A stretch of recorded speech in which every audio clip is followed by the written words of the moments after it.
Ipinagpapaalala ko na sa inyo, bilang ama ninyo, itong ama nyo ngayon sasalita sa inyo. Bilang ama ninyo, huwag po tayong pagagamit sa mga ilang panawagan dyan, ilang sisihan dyan, ng mga politiko, kapwa politiko. Huwag po. Walang maitutulong sa inyo ang mga politika ng politiko laban sa COVID-19. Ang kalaban, COVID-19. Ang mananalo lang sa mga away ng politiko ay kapwa politiko.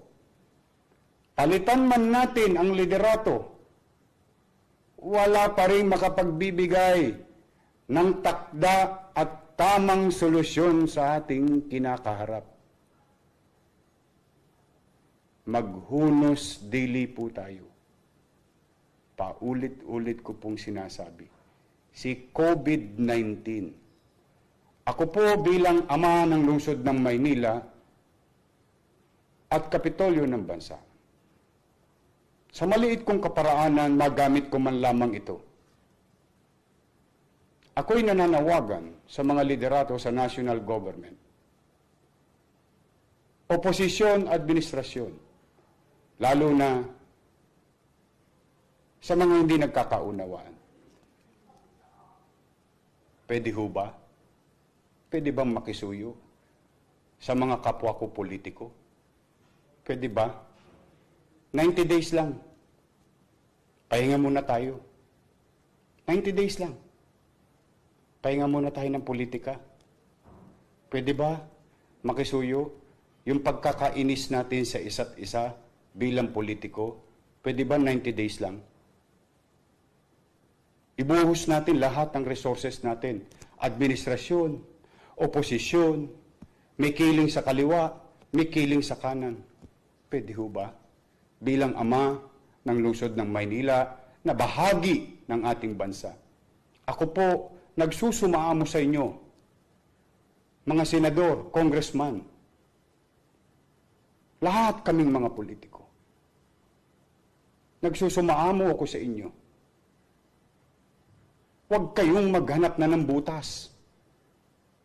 Hindi bawat salita ng kasalukuyang leader ay binibigyan natin ng halaga o ibang kahulugan.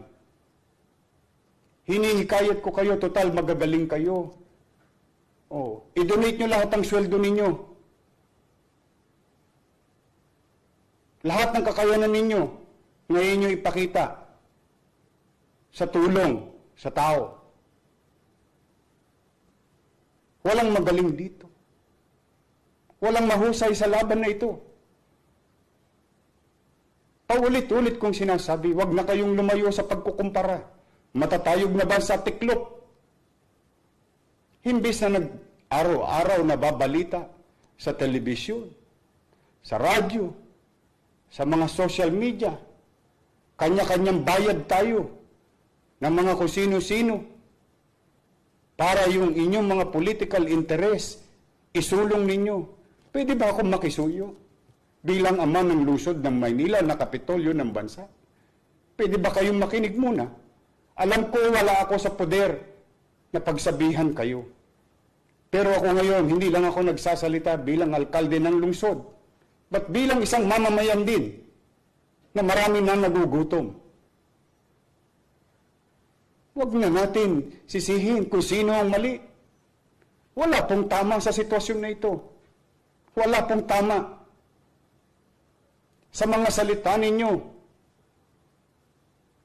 Nagbabago ang ugali ng tao dahil hindi natin natatanggal sa kanilang pangamba. Hindi natin sila napapapanatag. Dala ng mga salitaan yung politikal. Away dito, away doon. Sino ba ang kaaway natin? Sino ang gusto natin bigyan ng solusyon? Kaya ako, mga senador, 24 lang kayo. mga sekretaryo, mga politikong katulad ko. Ngayon tayo. Ngayon nyo pakita. Ngayon natin ipakita. Ipakita ninyo ang pagmamahal nyo sa Pilipino. Kami, mga taga Maynila, Pilipino rin. Ngayon nyo ipakita. Marami nagdadarahop. Nagdarahop sila ngayon.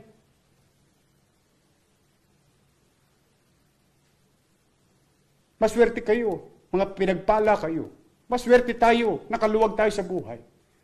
Paano yung naghihikahos bago pa mangyari ang krisis na ito? At lalong naghihikahos sa kasalukuyang krisis na ito. Hindi tayo magkakaunawaan sa salitaan. Hindi tayo magkakaunawaan sa mga political ideologies. Dahil magkakalaban tayo sa politika. Pero kaya tayo naglalaban-laban sa politika upang mamuno sa kaniya-kaniya nating nasasakupan. Ngayon nyo ipakita ang pamumuno ninyo at pagmamahal nyo sa kapwa. Araw-araw na lang. Araw-araw na lang. Asaan kayo ngayon? Asaan? Hinahanap namin kayo. Kasama na ako, 10 ng mga kababayan ko sa lungsod. Puro na lang tayo. Kontra rito, kontra ron. Dahil sa mga isinusulong yung political interest. Wala ba kayong puso? Kukunin niyo ang pagkakataon ng kahinaan ng mga leader ngayon sapagkat kung kayo rin naman ng mga leader ngayon, wala rin kayong alam ninyo sa inyong konsensya. Alam ninyo sa inyong puso na wala rin kayong magagawa. Kaya siguro mga kababayan, kayong mga nanonood, hinihikayat ko kayo, manawagan kayo sa mga taong gobyerno na itigil na ang away politika. Itigil natin. Once and for all. Once and for all. Ano ba ang 90 dias? Napakadali. Ang halalan 2022 pa. May panahon ng politika. Kaya kayo sumali sa politika upang maglingkod sa bayan. Ngayon nyo ipakita. Ngayon, hinihikayat ko kayo bilang alkalde ng lungsod. Huwag kayong makapunta-punta rito pagdating ng halalan. Hihikayatin ang aming mga mamamayan ngayon, hindi namin kayo matagpuan. Mas natatagpuan pa namin kayo sa mga dyaryo, sa mga telebisyon. Kuda ng kuda, kiyaw-kiyaw ng kiyaw-kiyaw. Asan? Asan? Asan? Kaya po, buong kababaang loob. Mahirap po ang sitwasyon ng bansa. Mahirap ang sitwasyon ng Maynila. Totoong hindi kami bibitiw. Totoong hindi kami mangiiwan. Akapin namin lahat ang maakap namin. Pero ngayon, nananawagan ako hindi lang bilang alkalde ng lungsod na kapitolyo ng bansa, but bilang Pilipino, bilang mamamayan, na damang-dama ko ang kahirapan na kinakarap ng tao ngayon. Ngayon nyo iparamdam sa mga artista. Tularan nyo si Angel Locsin. Andun sa bahay niya, tumutulong sa tao. Hindi ito pagkakampi-kampi. Hindi ito pagkakaparti-partido. Nakapamuhay kayo ng marangya. Salamat sa Diyos. Masaya ako para sa inyo. Ngayon nyo ipakita rin. Ngayon nyo ipakita. Nananawagan ako sa lahat ng sektor. Mayaman, sikat, may kapangyarihan. Please, focus ourselves. Focus on our fight. Ang kalaban natin, COVID-19. ang kalaban natin walang pinupuntiriyang katatayuan ng tao sa lipunan. Magmuni-muni kayo. Umupo kayo sa isang tabi.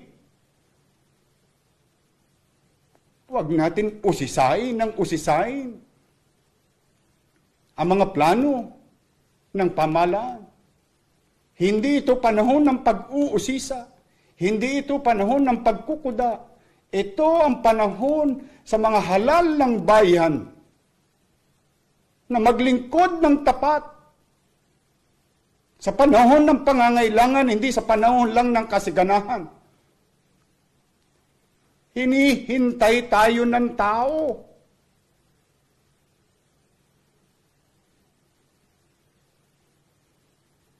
Wala po kong ibang ninanais na magsabi ng masakit na salita.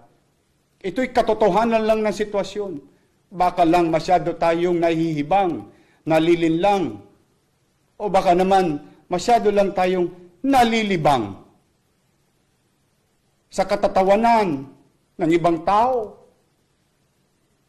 sa kamalian ng ibang leader. Ano ngayon? Kung nagkamali ang ibang leader natin sa kanilang mga ginagamit na salita, pag naitama nyo ba yung ginagamit nilang salita, makatutulong ba yun sa COVID-19? Makatutulong ba yun sa sikmurang kumakalam ngayon? Wala! Ngayon po ninyo ipakita. Hinihikayat ko kayo. Once and for all.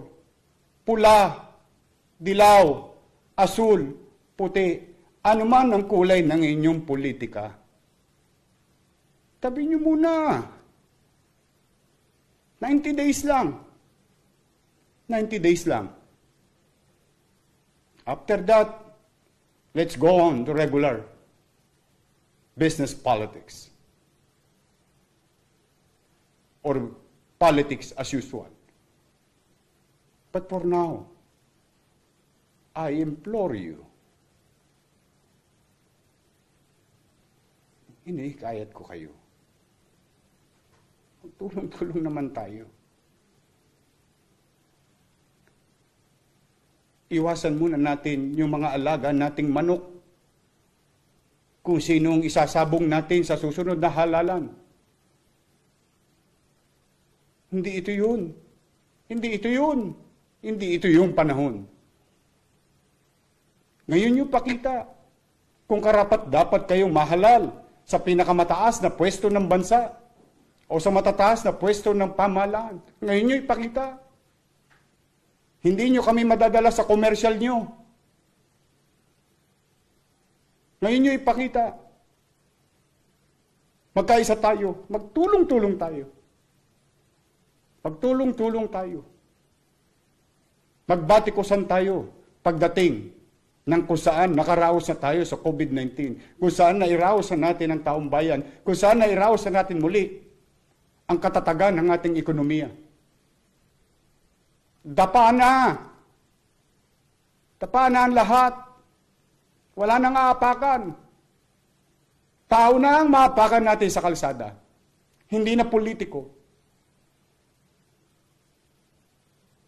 Tama na po. Tama na.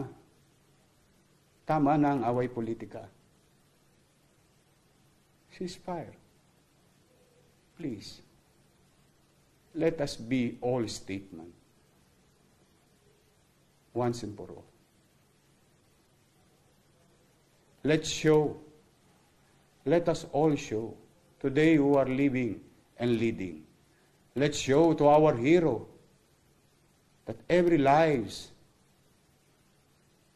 sa lahat ng buhay na nawala ng mga bayani natin, na siyang ating tinatamasang kasaganahan sa mga nagdaang panahon, kalayaan. Huwag natin baliwalain ang sakripisyo nilang lahat. Ngayon natin ipakita na tayo nga ay malayang bansa, may demokrasya, bagay na pinagmamalaki natin sa mundo.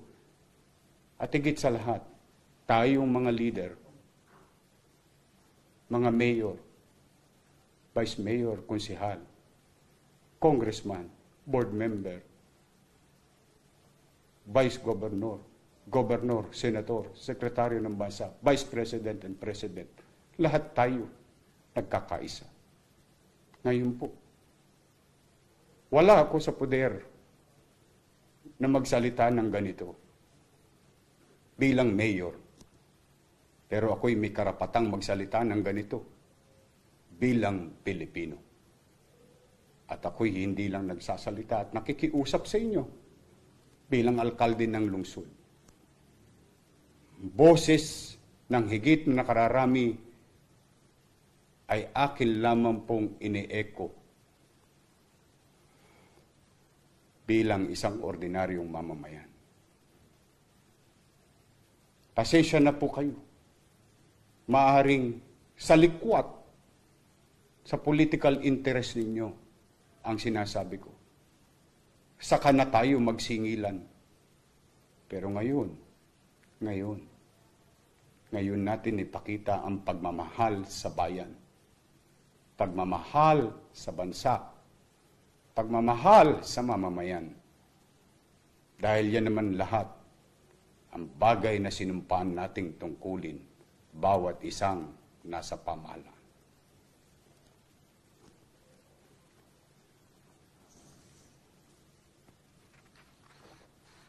Kung ako man may nasaktang damdamin ng mga politiko, pagpaumanin ninyo. Masakit mapakinggan ang katotohanan. Pero wala akong ibang masamang intensyon. Ang intensyon ko lang, we must act in unison in our action. Sa puso, isipan, o salita at gawa. Pilipino tayo. Kapwa Pilipino.